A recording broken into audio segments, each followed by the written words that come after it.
She was born a slave, washed gentleman, suffered salt and whips, but managed to tell the world her truth.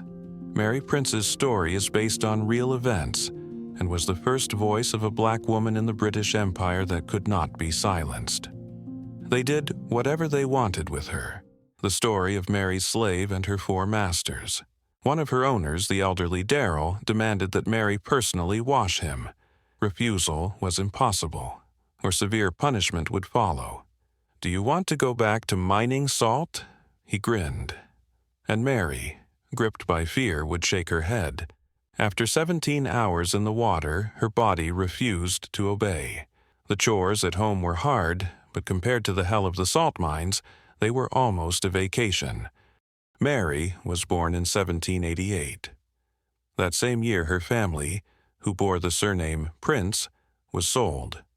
Her father went on a ship at auction, and her mother and children ended up in the home of Captain John Darrell, Mary's first owner. Her childhood was spent in this spacious house. Her mother was a maid, her sisters learned to sew, and her brothers were made footmen. Little Mary played in the yard and ran errands. She was not given an education, but at the age of 7 she was told that she would become the maid of the master's granddaughter, blue-eyed Betsy. Her training began at once. Mary already knew how her mother washed and ironed her clothes, made her bed, brushed her hair. Now she had to take care of Betsy herself. The first time she met her mother, she asked with a grimace of displeasure, "Have you bathed today?" Mary's answer was no, and she had learned her lesson. Ladies did not tolerate bad odor. Nevertheless, living in the captain's house was tolerable. The servants were rarely punished, and they were fed to the full. Her mother, despite her nightly tears for her missing husband, admitted they were lucky. It could have been worse. In Bermuda, white owners were often cruel. The turning point happened in 1800. Captain Darrell, facing problems, decided to sell some of the property. The hardiest slaves were kept, while the rest, including Mary and her sisters, were sold. The girls embraced one last time. Mary will always remember the wistful look in her sister Donna's eyes as she sensed trouble. 3 years later, Donna died from a cruel punishment. Mary's next master was John Ingham of Spanish Point, a petty and picky man. He even scolded her for an extra spoonful of sugar in her coffee. And his wife was evil incarnate. Slim but vicious, she punished anyone she could get her hands on. Fear reigned in the house, and one day Mrs. Ingham said, "You're not a good slave, Mary. We'll sell you." So, in 1803, Mary was auctioned off for the 3rd time. She was 15 years old, stout and tall. Robert Darrell, a relative of her first owner, paid £100 for her. Mary knew at once that she was not being bought to be a servant.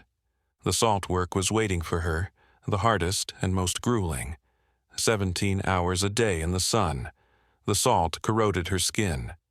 The men worked at mining, the women at packing.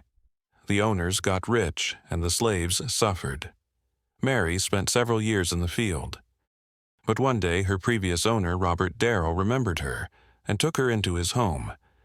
He was already old, with a bad temper that had only gotten worse over the years.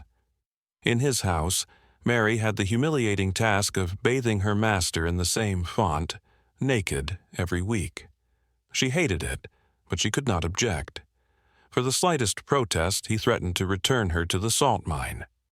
In 1815, Mary was sold again, this time to John Adam Wood of Antigua. She knew nothing about him, but she was ready for anything. Fortunately, Wood was not so cruel. He didn't send her fishing, but gave her housework and childcare. But the effects of the past years were taking their toll.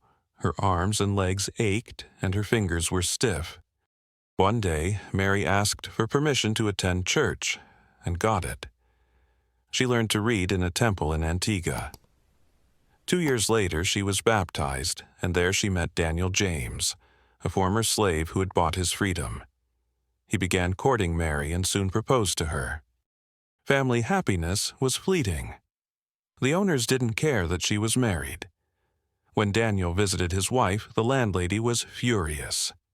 One day, before her husband's visit, Mary was severely flogged. It was done on purpose to prevent them from seeing each other. Mary cried. When the Wood family decided to move to London and take Mary with them, she sobbed even harder. Everything had been done to separate her from the one she loved. But in England, Mary felt that something was different. There was no slavery on the island, and the Wood family, who had brought a slave girl with them, were looked upon with disapproval. "You can live apart," Wood said, wincing. "I'll give you a paper that you're not a fugitive. But remember, you'll be watched. If you try to run away, you'll be sorry." Mary had no intention of running away. She didn't know anyone in London. The church was her salvation again. There, she was told of a man who helped people like her. His name was Thomas Pringle. A writer and social activist, he fought for the abolition of slavery and led the anti-slavery society. He took Mary in, helped her get a job, and even tried to buy her back from Wood. But Wood refused. "You see, sir," Mary said painfully, "he will do anything to keep me as his property." So Pringle suggested that Mary tell her story to his acquaintance Susanna Strickland. She would write a book. Mary was surprised at first, but she trusted Susanna. She turned out to be kind and sensitive. So in 1831, the book The Story of Mary Prince was published. It did not hide any of the horrors of her life. Everyone read about her, and the book sold 3 copies in a year. John Wood was furious. He sued for libel. Mary appeared in court and told her truth again. The court awarded Wood £25 in damages. The newspapers went out of their way to vilify Mary. One of them, James McQueen, wrote, "This woman has no shame. She takes revenge on those who fed and sheltered her." The press portrayed her as ungrateful and cruel. Mary's story is lost in 1833, which is when her name is last mentioned. According to one version, Thomas Pringle was able to keep her in England when the Woods returned to Antigua. According to another, she died shortly after the trial, but her book remained. It has been reprinted again and again as a true and powerful testament to slavery and the courage of a woman who was not afraid to tell her story to the world. Mary Prince's story is the voice of millions whose fates have been broken but not forgotten. If you are touched by the story, support our channel. The story needs to be heard. Give us a like, subscribe, and share your thoughts in the comments. Thank you.